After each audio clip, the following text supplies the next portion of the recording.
Hai Mams, Assalamualaikum warahmatullahi wabarakatuh. Welcome back di Parade Live bersama Pakar Bayiku ID dalam rangka third anniversary-nya Bayiku ID. Kami menghadirkan pakar-pakar untuk membahas seputar menggendong ya. Ini udah mulai sejak awal bulan Juli kemarin. Di minggu pertama kita sudah ada baby wearing konsultan, beberapa baby wearing konsultan yang kita undang. Ada Mbak Indah Syau, Mama Yaya, terus ada juga Mami Golda, ada Mbak Josephine Linando, Mbak Anisha Cahya sama Mbak siapa lagi? Oh, Mbak Nur Hayati Hasanah untuk minggu pertama. Untuk minggu kedua bahasanya lebih seru lagi. Kita membahas seputar hip dysplasia pada bayi barengan sama Mbak Mbak siapa ya? Oh, dokter Intan. Dokter Intan. Terus kemarin sama Mbak Lingga Rosalina bahas menggendong bayi newborn, dan tadi seharusnya kemarin sih tapi diundur jadi tadi kita membahas menggendong sambil berkendara sama Mbak Wina Prastasik. Nah, hari ini sore ini aku mau undang, udah gabung sama kita beliaunya, adalah Mbak Ingrid Damayanti. Beliau adalah seorang baby wearing konsultan. Bisa di Instagramnya Mama's Journey Indonesia. Beliau ini adalah seorang baby wearing konsultan dari dua sekolah menggendong sekaligus. Jadi dari School of Baby Wearing UK dan De Trage School Jerman. Hai Mbak Ingrid. Halo. Di sana jam 3 ya? Gimana Mbak? Udah siapkah berbagi sama kita? Udah bagus belum? Siap. Di sana. Oke, udah siap. Apa kabar Mbak Ingrid? Baik, sehat. Nah, Mbak Tifa gimana? Alhamdulillah, aku semangat sekali membahas. Kita akan membahas hari ini sejarah menggendong di Indonesia dan juga mengupas tuntas mitos-mitosnya. Ini yang banyak sekali ditanyakan sama moms. Yang gimana sih caranya menjawab orang tuaku kalau aku gendong ini bukan pekeh tapi ini M-shape. Nah, nanti kita bahas ya sama Mbak Ingrid. Mbak Ingrid ini adalah seorang baby wearing konsultan dari dua sekolah menggendong sekaligus. Aku mau tanya dulu, kenapa sih segitu cintanya kah dengan dunia menggendong sampai punya 2 degree? Sebenarnya dulu awalnya nggak niat jadi konsultan, cuman karena diajak, terus kemudian jadi admin juga di komunitas menggendong, jadi akhirnya dirasa upgrade ilmu tuh perlu, gitu kan? Jadi ya sudah ikut lagi yang dari di Trage dulu, gitu. Ini adalah admin menggendong dari Indonesian Baby Wearer ya Mbak Ingrid ya. Bentar aku sambil buatin judulnya. Mau sapa dulu Mams yang ada di rumah, Mbak? Halo, makasih ya udah join. Terima kasih udah luangkan waktunya. Mama's Journey, bentar. Oke, aku sambil pinkan dulu judulnya. Nah, sampai jatuh tadi deh. Nah, Mams, bentar ini. Hari ini selain kita mau bahas tentang sejarah menggendong di Indonesia dan mengupas tuntas mitosnya, aku juga mau bagikan gift dan voucher-voucher dari Bayiku ID. Kebetulan kan karena sekarang third anniversary-nya dari Bayiku ID ya. Yang pertama aku mau bagikan free gift. Permisi dulu ya Mbak. Sebelum kita bahas, aku mau bagikan dulu. Belum mulai udah dapat hadiah. Nah, ini adalah free gift khusus untuk moms yang udah mulai gabung dari awal nih. Nah, ini adalah baby banana bib dari Bayiku ID. Cara dapetinnya gampang banget, tinggal di screenshot aja, dapetin gambarnya. Nah, nanti cara klaimnya tinggal langsung hubungin aja admin Bayiku ID Pusat. Nomornya bisa dilihat di Linktree bio Bayiku ID. 10 detik aja.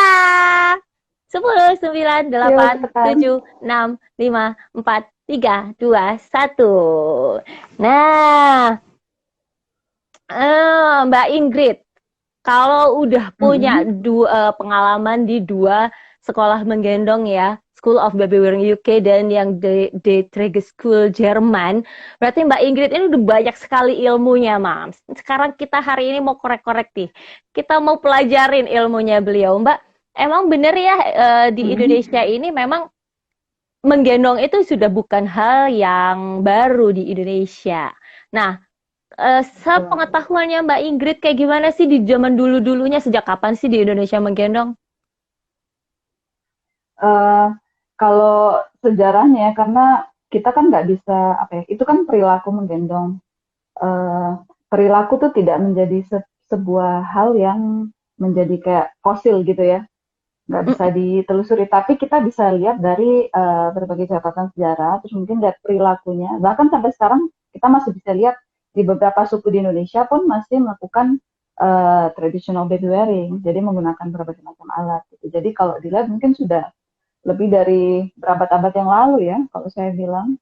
Karena memang kan gendongan modern ini kan baru berapa puluh tahun kebelakang aja. Gitu. Bahkan di berbagai daerah di Indonesia itu udah banyak juga jenis-jenis gendongan tradisional ya Mbak. Betul. Jadi kalau di Indonesia mungkin terkenalnya, saya perhatikan banyak baby wearing consultant dari luar negeri itu taunya selendang jarik ya. Tapi Indonesia ini kan negara kepulauan yang luar biasa luas, dan gendongannya macam-macam, bukan cuma selendang jarik aja. Benar, bahkan cara-cara menggendongnya juga banyak banget. Ada yang di kepala, ada yang gendong di belakang. Nah, kalau jarik kan sudah banyak sekali yang tahu, sudah banyak sekali juga yang merasakan menggendong menggunakan jarik di ual-ual di belakang. Sebenarnya sama ya Mbak. Kenapa sih kita harus menggendong bayi kita? Nah, jawabannya simpel banget. Karena bayi butuh. Dan kita cukup menjawab kebutuhan itu dengan digendong. Itu kayak di dalam diri kita ini sebagai orang tua, terutama sebagai ibu, itu sudah ada instingnya. Gitu. Jadi kita dengar bayi nangis tuh kayak sudah kayak naluri kita untuk gendong bayi itu gitu, supaya bayinya tenang. Simple sekali. Why we wear our baby? Because we answer their need. Jadi kita jawab kebutuhannya bayi. Berarti sebenarnya kalau misalkan gendong itu dibilang bisa bikin bayi bau tangan, itu sebenarnya nggak benar juga. Nggak benar. Jadi bayi itu di sekitar 9 bulan awal hidupnya itu dia masih, terutama 9 bulan ke bawah ya, jadi bayi itu masih perlu yang namanya kedekatan secara fisik terutama ya. Jadi bayi belum mengerti konsep kalau mamanya pergi atau papanya pergi, mereka tuh belum ngerti kalau papa mama tuh bakal balik. Gitu. Jadi kalau nggak kelihatan di mata aja, udah ketakutan nangis gitu. Nah gitu. Jadi kebutuhan dasar itu kita perlu penuhi. Kenapa seperti itu? Karena ketika bayi semakin besar nanti, jika kebutuhan dasar ini bonding, kedekatan, keakraban dengan bayi tidak kita bangun sejak mereka masih kecil, nanti ketika besar, kebanyakan ya bayi itu bakal, anak-anak itu bakal nyari perhatian orang tuanya. Kalau dia nggak cukup dapat waktu kecil. Begitu. Jadi bayi nangis itu, iya. Gimana? Nggak apa, dilanjutin aja Mbak. Oh sorry. Jadi bayi nangis itu jangan dikira dia cuma nangis biasa ya. Kalau bayi kecil tuh mereka nangis itu karena mereka tuh nyari, butuh. Mereka istilahnya kayak bahasanya apa ya? Kayak ketakutan bener gitu, nyariin gitu.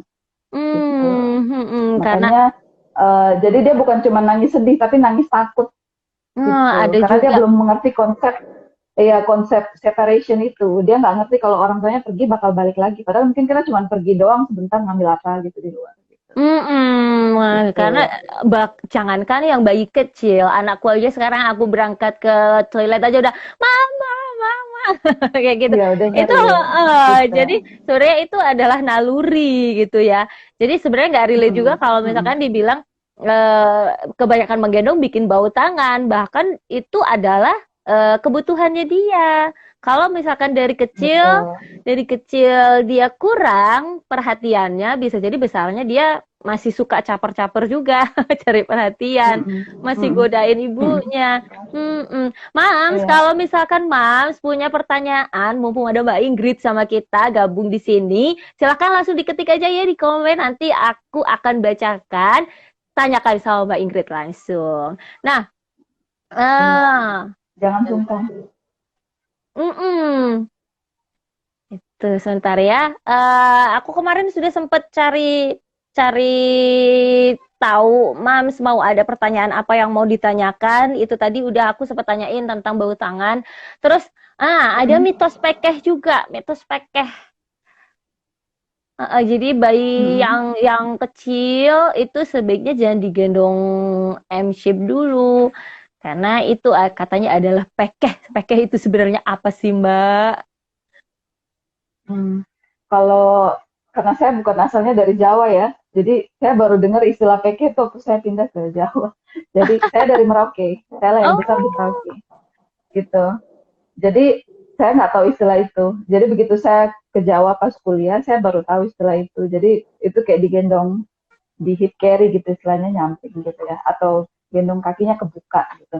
Nah, memang kepercayaan kita di Indonesia bahwa bayi itu jangan digendong kakinya ngangkang gitu ya.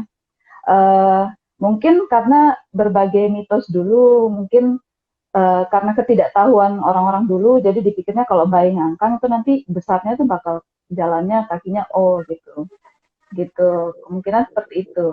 Makanya ada budaya bedong segala macam. Terus mungkin gendongnya nggak boleh yang posisi tegak, kakinya ngangkang, jongkok terbuka gitu. Mereka nggak tahu seperti itu di budaya kita.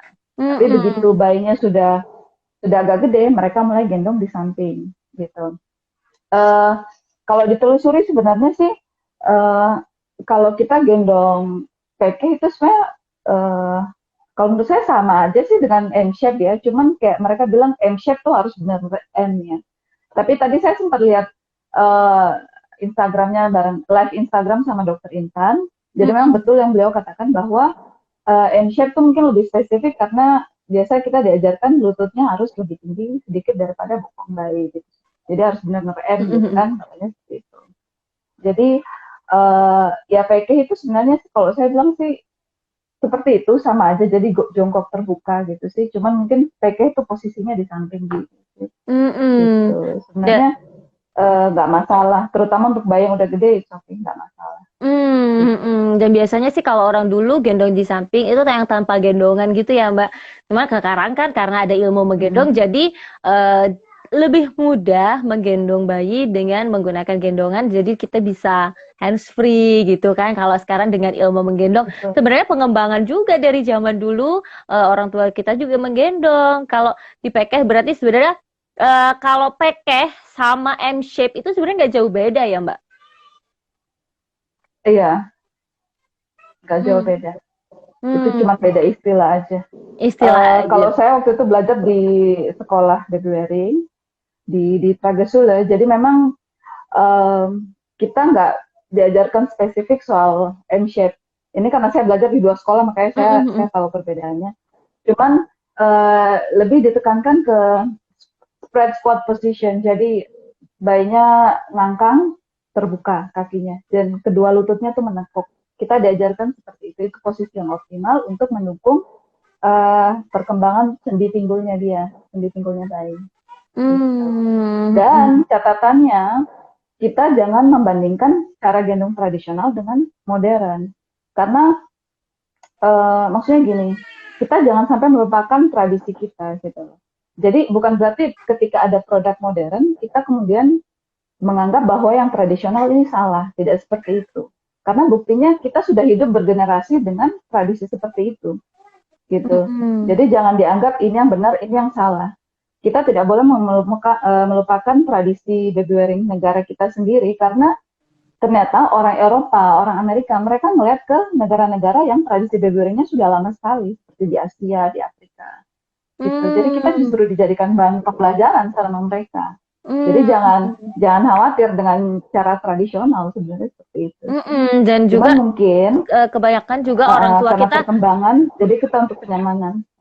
Gimana Mbak? dan kebanyakan juga orang tua kita, toh kamu dulu aku gendong kayak gitu juga nggak apa-apa tuh kan kamu hidup sampai sekarang kayak gitu kan. Betul, betul. Tapi memang karena seiring dengan perkembangan ilmu pengetahuan, ya kita juga harus upgrade ilmu gitu kan. Dan kita sekarang lebih banyak pilihan. Aktivitas kita berbeda dengan orang 100 tahun lalu atau 50 tahun lalu. Itu Jadi kita dia. juga beda kondisi, beda aktivitas, beda keadaan. Jadi kita sesuaikan saja. Pilihan kita semakin banyak sekarang. Jadi termasuk juga memilih gendongan itu dengan memperhatikan kita mau pakai untuk apa nih, aktivitas apa nih yang mau kita mudahkan dengan kita memakai gendongan gitu. Nah, Mam silakan kalau mau ada pertanyaan sama Mbak Wina, habis kebawa kita tadi ngobrol sama Mbak Wina, sama Mbak Ingrid, silakan langsung ditanyakan aja di komen ya. Usia berapa anak bisa digendong samping atau pakai? Apakah sama dengan M-shape dari newborn? Oh ya, kalau M-shape kan bisa dari newborn ya. Usia berapa kalau untuk gendong samping nih, Mbak? Kalau gendong samping, secara umum bisa sejak bayi usia 4 bulan.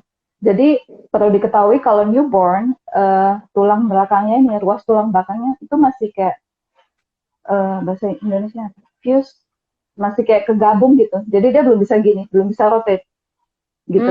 Jadi makanya newborn tuh gendong di depan gitu. Bisa sedikit di kesamping karena memang kalau kita lihat dari postur ibu wanita, di samping ini memang lebih kecil, lebih narrow, lebih sempit dibandingkan di depan. Boleh di depan, boleh di samping, tapi jangan terlalu ke samping sini juga gitu. Nah, begitu bayi sudah 4 bulan, dia kan sudah mulai kuat nih torsonya kan, sudah mulai gini, lihat kiri kanan gitu kan. Nah, untuk stimulasinya kita gendong di samping gitu. Jadi 4 bulan ke atas, oke, gendong samping. Mulai 4 bulan ya, ketika bayi sudah mulai kuat tulang belakangnya, ya, mulai tertarik punggungnya. Dan pada saat usia segitu 4 bulan, 5 bulan, bayi sudah bisa digendong samping atau gendong facing out. Karena memang pada saat itu milestone-nya bayi sudah bisa gini, kita kasih barang di tengah gini, dia sudah bisa gini, tangannya gini.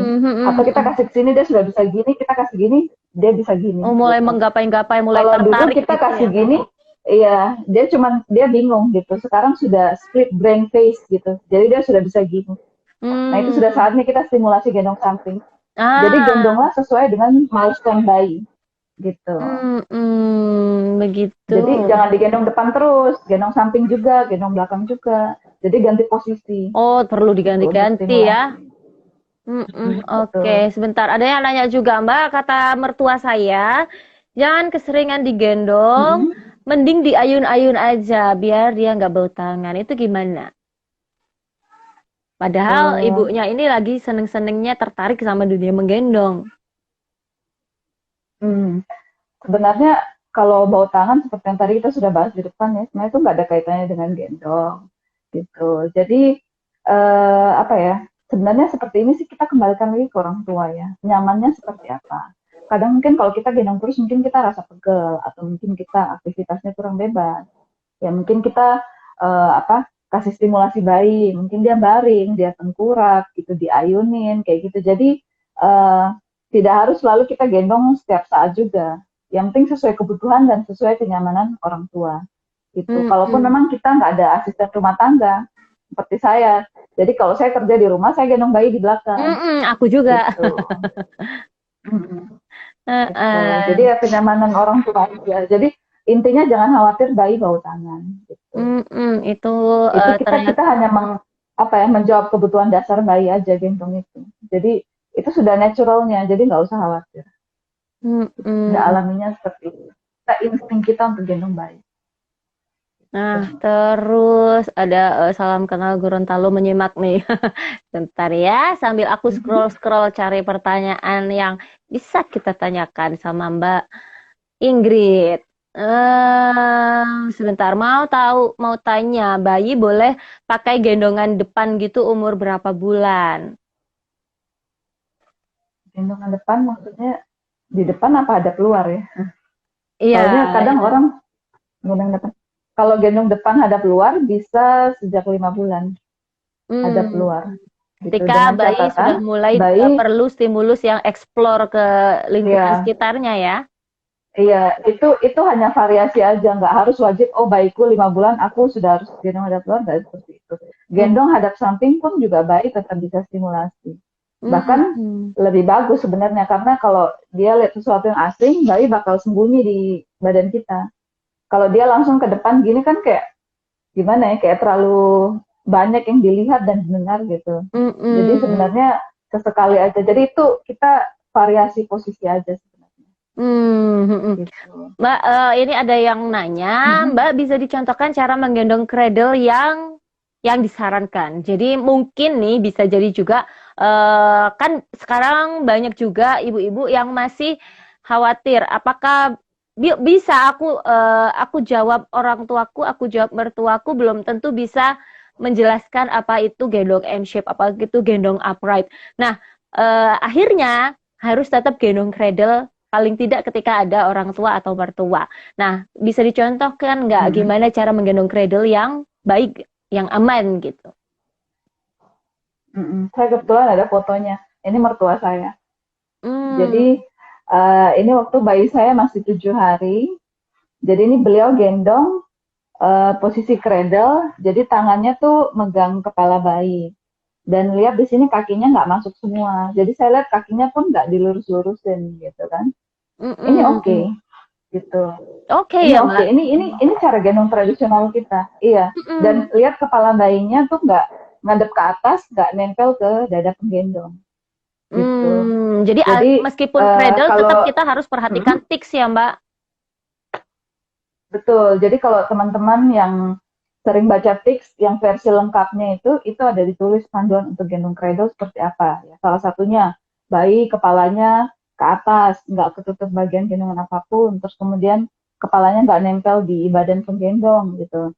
Dan kemudian juga posisinya setengah duduk gitu, jadi nggak beneran rata gitu masuk ke gendongan semua kepala kaki gitu, nggak seperti itu. Jadi cradle pun nggak masalah. Gitu. Jadi Cuman kalau kemarin belajar, kalau di Jerman mereka sudah nggak sarankan lagi cradle carry. Terus saya tanya kenapa? Karena memang ada potensi kayak human error. Karena memang mereka nggak ada tradisi baby wearing, gitu. Kalau ditelusuri mereka nggak punya. Kalau kita sudah lakukan itu berabad-abad, gitu. Jadi jangan khawatir. Itu sudah biasa kita lakukan, gitu. Itu sudah keseharian kita. Gitu. Oh, kalau di Jerman udah nggak disarankan ya gendong cradle carry. Jadi tetap kalau misalkan moms pengen gendong cradle carry sebenarnya oke aja, cuman tetap harus perhatikan ticsnya. Iya, Nah, betul. ada yang nanya juga karena mungkin dia masih gendong pakai cradle carry, gendong M-shape itu tepat untuk usia berapa? Kalau M-shape paling bagus sih ya sejak newborn sebenarnya. Itu yang paling optimal. Jadi mungkin teman-teman sudah dengar yang tadi sebelumnya sama dokter Intan, saya juga dengar sedikit. Jadi kalau bayi itu kan memang di sendi pinggulnya tuh kan sebagian besar masih berupa cartilage atau tulang kawan, gitu ya. Nah ini sendinya soketnya, ini pangkal tulang paha. Nah ini ada perlu tekanan hidrostatis di sini. Jadi kalau hidrostatis berarti setiap sisi pangkal tulang paha ini itu tekanannya sama, gitu. Nah, ketika kita gendong bayi posisi M-shape atau spread squat position atau jongkok terbuka, nah itu tekanan hidrostatis pada soketnya ini merata dibandingkan dengan kalau kita bedong atau gendongnya kakinya gantung. Nah, ketika posisinya tidak merata itu tidak mendapatkan tekanan hidrostatis yang merata, akhirnya hanya ada satu sisi aja yang lebih banyak kena daripada sisi lainnya. Gitu. Dan seperti yang tadi dibilang dokter Intan, kalau nggak sama tekanannya itu nanti untuk bayi yang ada potensi hidrostasia maka bisa memperparah kondisinya. Oh gitu. Jadi tetap paling harus bagus sama. ya sejak newborn. Mm-mm. Nah, itu paling optimal untuk pertumbuhan tulang bayi ya sejak newborn M shape. Kalaupun misalkan memang Mm. butuh terpaksa sekali pengennya bisanya gendong cradle ya kita berikan tekanan yang sama gitu dengan pindah-pindah keadaan kanan kanan kiri gitu sama nggak, Mbak? Iya, ganti posisi dan juga kakinya jangan dimasukin semua Iya gitu. iya kakinya tidak Jadi dimasukin dan semua. mungkin catatan buat ibu-ibu yang baru melahirkan atau mungkin sekarang lagi persiapan menyambut kelahiran bayi, sebenarnya kalaupun Anda tidak merasa nyaman untuk gendong M-shape, nggak perlu dipaksa. Take your time. Anda perlu istirahat gitu ya. Jangan buru-buru aku menggendong bayi newbornku posisi upright gitu, nggak perlu. Biarkan aja bayi baring, kita istirahat, kita nikmati saat bersama. Nanti begitu sudah percaya diri, coba latihan pakai boneka dulu. Dan kalaupun Hmm. mertua kita maunya gendong posisi cradle pun nggak masalah gitu. Hmm, hmm. Gitu. Yang penting yaitu perhatikan tadi kayak misalnya bayinya jangan nempel kepalanya ke badan penggendong. Bayinya juga jangan nutup wajahnya gitu sih. Posisinya juga jangan harus tengah duduk gitu pas cradle gitu. Jadi nggak masalah. Oke. Gini ada yang nanya juga, Hmm. kalau mertua saya bukan bilang bau tangan, kenapa nggak boleh sering-sering digendong itu, tapi bilangnya kalau bayi nanti les lesoh atau salah urat kalau keseringan digendong. Itu gimana, Mbak? Enggak sih. Yang penting gendongnya benar ya. Hmm, Kecuali kita gendongnya pakai gendongan nggak benar gitu. Makanya gini, ini bedanya gendongan tradisional dengan modern. Ketika kita berhadapan dengan produk modern, kita mesti tahu cara pakainya dengan benar. Itulah mengapa kita perlu konsultan February. Adanya konsultan February bukan untuk menjelaskan bahwa gendongan tradisional ini nggak benar. Tapi kita bantu orang tua untuk pakai gendongan modern ini yang begitu banyak pilihannya untuk menggunakan dengan benar. Karena kejadian di Jepang sebelumnya, tapi sekarang mereka sudah sangat-sangat baik. Jadi sebelumnya tuh di Jepang tuh sering tiap bulan tuh mesti ada anak jatuh dari gendongan. hmm, Pasti selalu ada kasus. Nah, kenapa seperti itu? Karena mereka salah pakainya. Gitu. Mereka benar-benar nggak ngerti. Itulah kalau kita melupakan tradisi, apalagi kan kita punya tradisi gendong. Ketika kita melupakan tradisi, akhirnya begitu kita berhadapan dengan produk modern dan kita nggak tahu cara pakainya, kita akhirnya bergantung dengan produk itu sendiri. Kita cuma asal pakai aja. Gitu. hmm, hmm, Makanya hmm. sebaiknya kita bertanya ke orang yang sudah belajar, sudah sekolah midwifery gitu. Jadi kita kita sebagai konsultan kita tugas untuk bantu orang tua menemukan gendongan yang nyaman bagi kebutuhan mereka, yang paling pas untuk kebutuhan mereka. Gitu. Ada yang nanya nih, Gitu. hip carry sama dengan G-shape kah? Oh, J-shape. Oh, hip carry sama J-shape.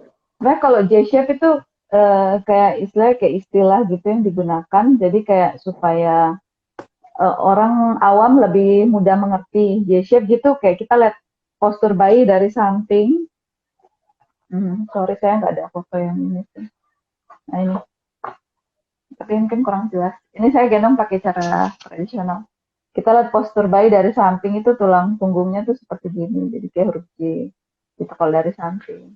Jadi kalau hip carry ya apapun posisi gendongnya hip carry maupun front carry atau back carry ya posisi J shape ini yang biasa dibilang supaya tulang punggung bayi itu yang mm-mm. baik itu seperti huruf J gitu. Hmm, Gitu sih. Itu dari samping. Itu posisi cuman posisi bayi dalam gendong. bentuk bentuk bentuk tulang punggungnya aja ya G-shape itu. Iya, itu istilah untuk memudahkan memudahkan kita lebih paham posisi itu. Gitu. Terus ada lagi pertanyaan apa ya? Kalau Mbak Ingrid sendiri lebih suka pakai gendongan apa, Mbak? Jarik masih kepake kah? Hmm, saya pakai, saya Hmm. pakai. Saya kalau di rumah ya, anak saya kan sudah bisa jalan, dia sudah 13 bulan. Jadi gendongnya tuh mungkin cuma berapa detik doang, kayak dia nangis terus bisa digendong. Saya biasa kalau di rumah, saya entah pakai cara ini, gini, yang jarik diwol-wol itu, karena ini Oh kan cepat masih, banget kan, masih. atau enggak masih, atau enggak pakai Hmm. seperti ini.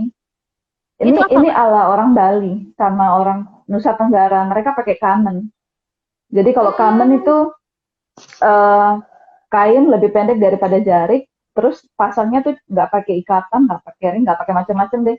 Dia cuman ditaruh di bawah bokongnya bayi aja, satu gitu di samping, udah selesai. Jadi secara gravitasi ketahan udah bobot bayinya gitu. Saya di rumah ya gitu aja, karena cuma berapa detik doang, pas bayi saya nangis dia udah diem, udah saya turunin lagi dia jalan lagi gitu. Itu kalau Ini untuk bagus bayi yang sudah sebenarnya. besar ya, Mbak. Tapi kalau untuk bayi yang masih kecil kurang aman itu ya, gendongan apa tadi namanya, kamen ya? Iya, karena kan nggak support di punggung gitu. Jadi waktu bayi kecil tuh ya paling bagus tuh confinement. Jadi bayi benar-benar gini posisinya. Meringkuk Jadi gitu. tangannya ditekuk, kakinya ditekuk gitu. Itu yang bagus. Paling bagus tangannya tuh deket mulutnya gini. Bayi senang tenang dia. Gitu. Jadi jangan sampai tangannya gini ya. Tangannya kayak apa ya di samping gitu. Jangan sampai seperti itu. Bayi paling bagus digendong tangannya gini. Ini juga supaya dia support kepalanya. Gini. Posisi tangan di samping wajah. Gitu. Kalau gendong Adalah cradle tapi biasanya dibawa ke bawah ketiak gitu. Jadi kepalanya ngadep ke belakang. Oh gitu. Anaknya anteng kalau digendong gitu sama ibu saya. Apa nggak masalah ya, Mbak? Jadi masalah kepalanya sih sebenarnya. digendong cradle tapi kepalanya ada ke belakang gitu di bawah ketiak ibunya yang gendong. Iya, saya sering. Iya, ada beberapa bayi senang digituin. Itu kan kayaknya bagian dari tradisi kita juga ya, orang-orang tua dulu saya sering lihat gitu. Sebenarnya nggak apa-apa sih, yang penting dijaga baik-baik aja, dipegang benar gitu kan. Terus kemudian mungkin kekurangannya ya pegel aja sih, kan nggak pakai apa, kayak kita benar-benar mesti nahan kepalanya bayi kan pas posisi gitu. Jadi ya apa, bakal pegel, ya nggak bisa lama juga. Terus ini ada yang nanya juga, kenapa nggak boleh nempel ke badan kalau posisi cradle? Maksudnya wajahnya ya. Oh, wajahnya, Wajahnya Mam. nggak boleh nempel ke badan. Gitu. Iya, soalnya kan dia susah kan airway-nya nanti, kalau maksudnya jalan nafasnya gitu kalau terlalu nempel di, apalagi kalau kita kita ibu-ibu kan ada payudara, kalau nempel gitu nanti susah dia bayinya. Makanya wajahnya mesti ke atas, kita mesti lihat wajahnya. Jangan sampai lehernya juga gini.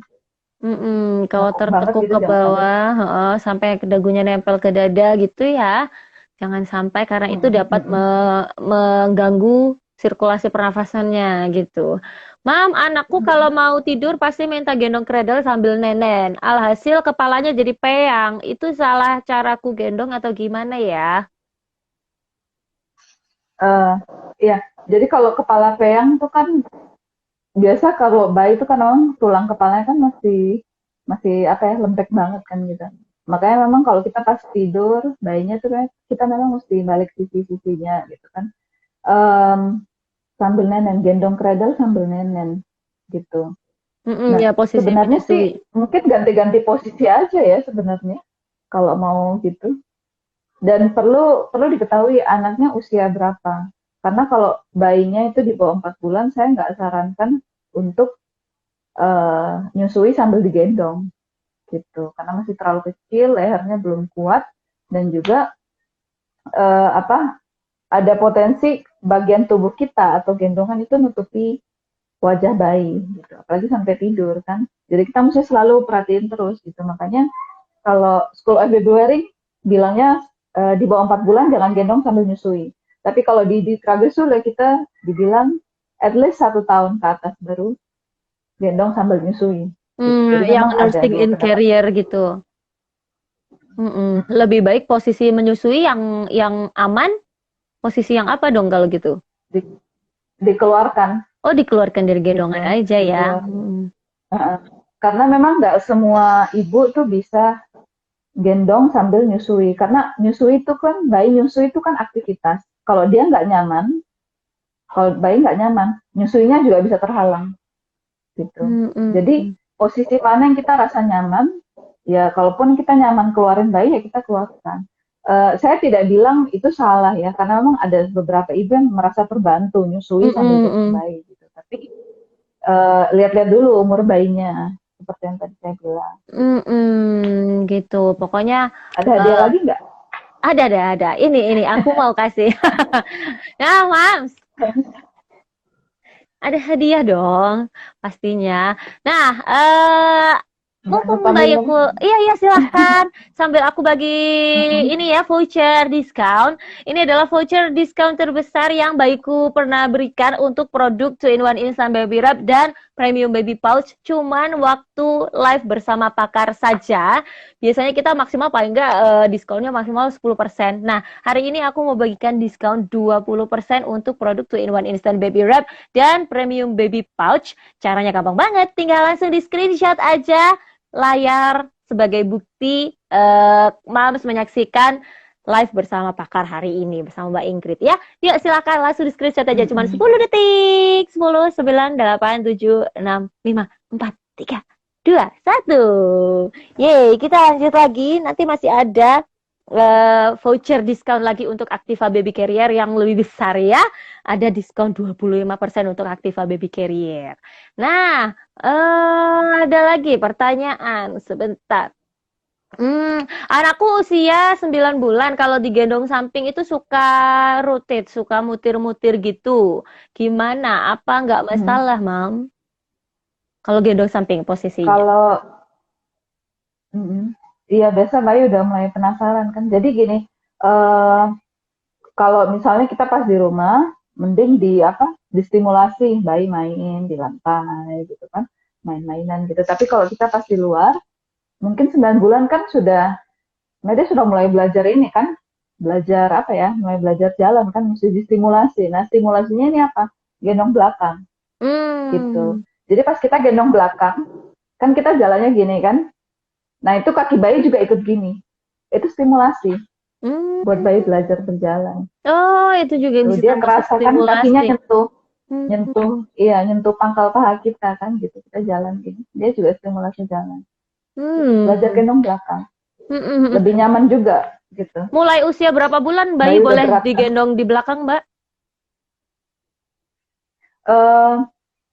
Sebenarnya kalau supaya bayi terbiasa ya, mungkin sebelum ini paling bagus tuh sebelum bayi bisa guling, gitu. Sebelum dia bisa gulingkan badannya.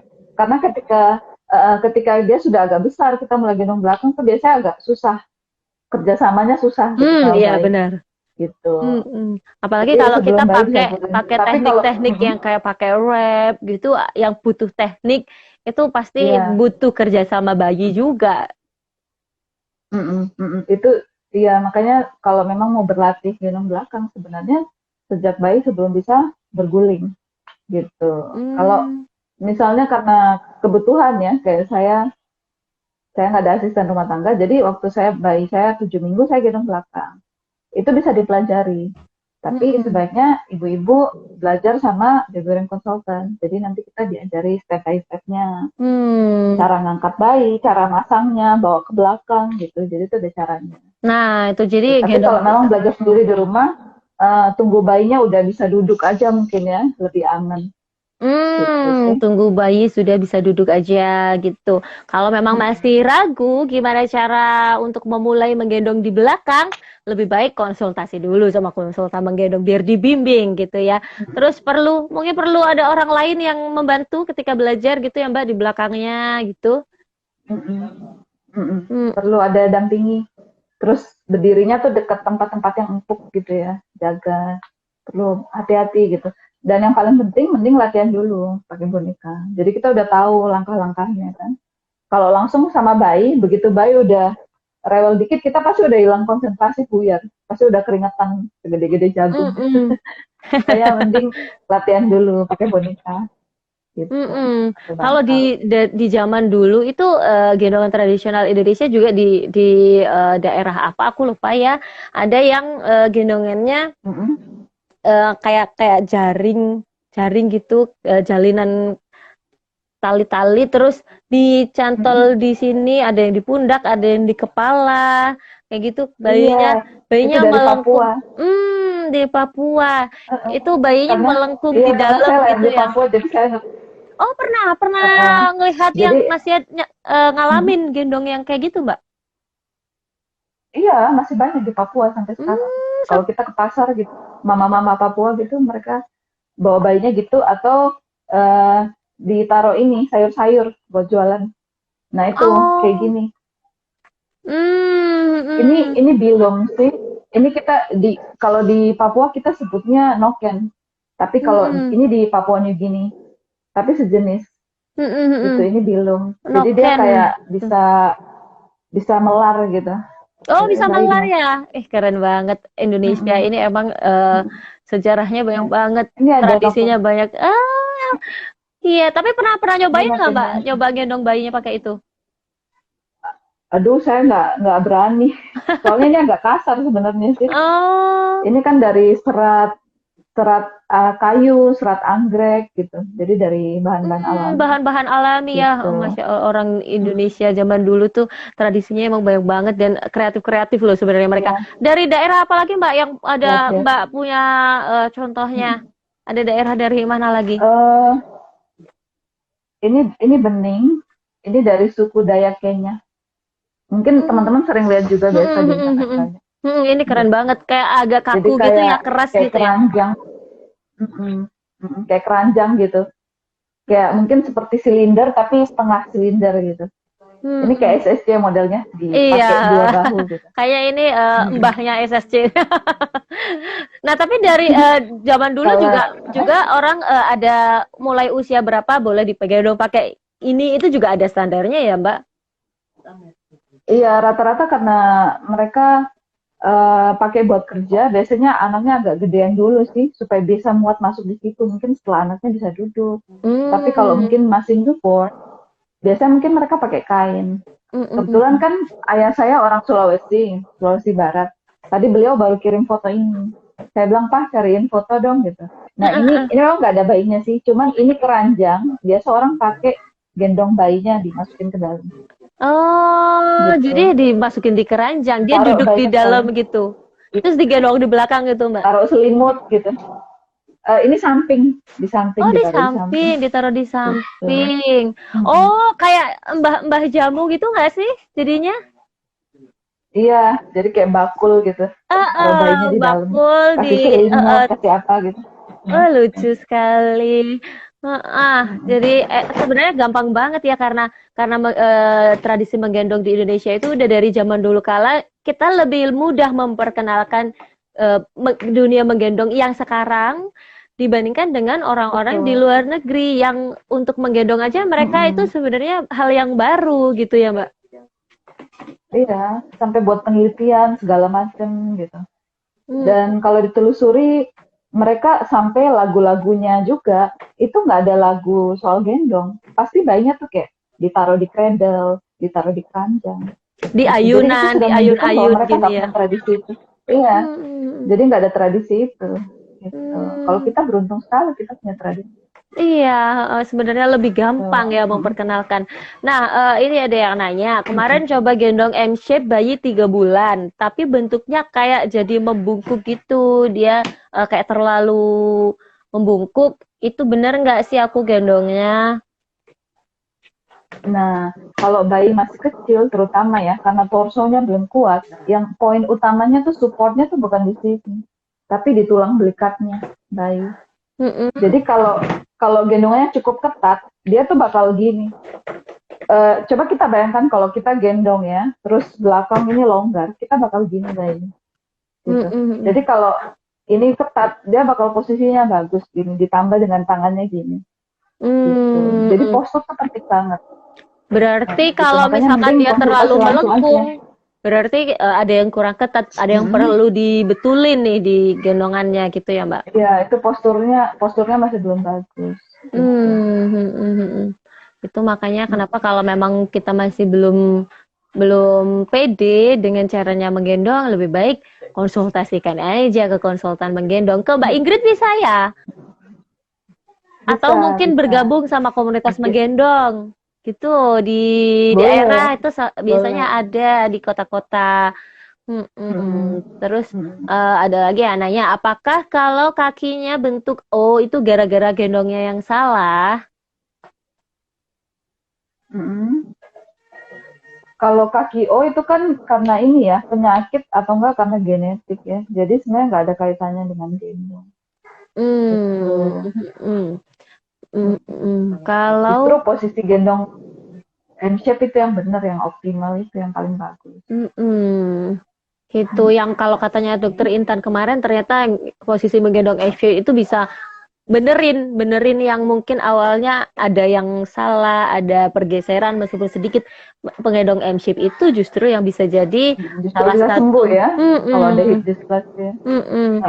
Nah, anak saya kalau gendong cradle, tangan yang satunya maunya ditaruh di belakang ketiak, nggak apa-apa kan? Nggak apa-apa.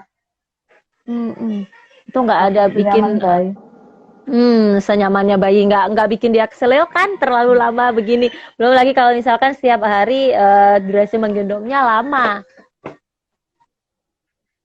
Jatuh lagi. Sebenarnya nggak masalah sih. Cuman kita lihat bayi juga sih kalau memang karena kan bayi kan belum bisa ngomong ya. Jadi kalau memang kelihatan kayak nggak nyaman, posisinya kok aneh tangannya, mending di depan aja. Kita kan dia kan belum bisa ngomong, gitu kan?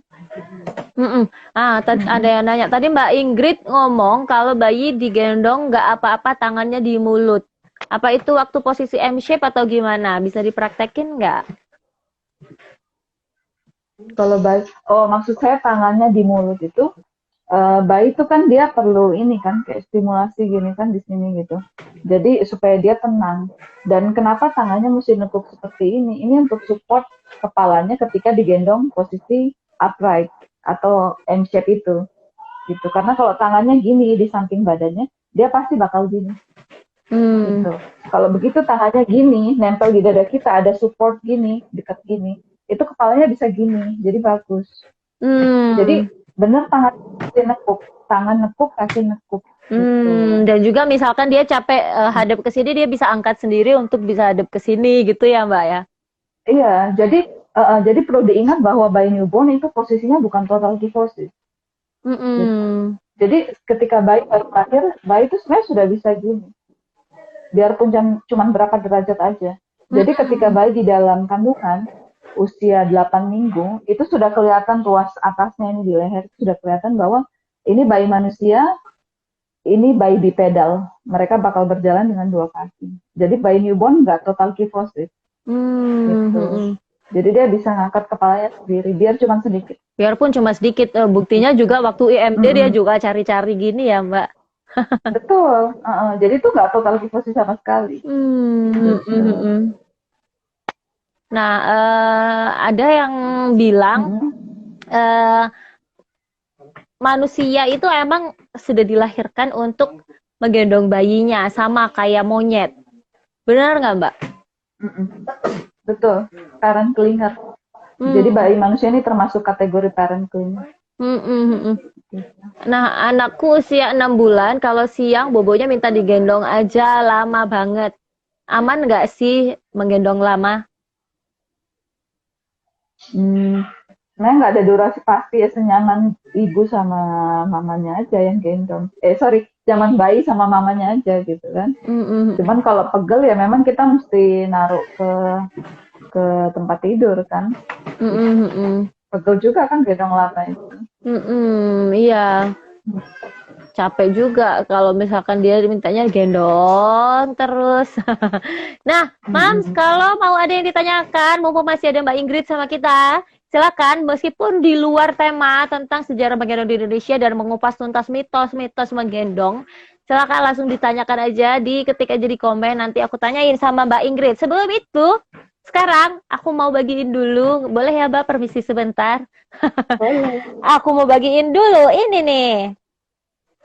Voucher diskon untuk Activa Baby Carrier, vouchernya gede banget, sebesar 25%. Ini adalah voucher diskon terbesar yang pernah kita bagikan untuk Activa Baby Carrier. Biasanya sih cuma 20% aja maksimal. Dan ini karena spesialnya karena kami lagi ulang tahun di bulan Juli ini ya Bayiku ID ya.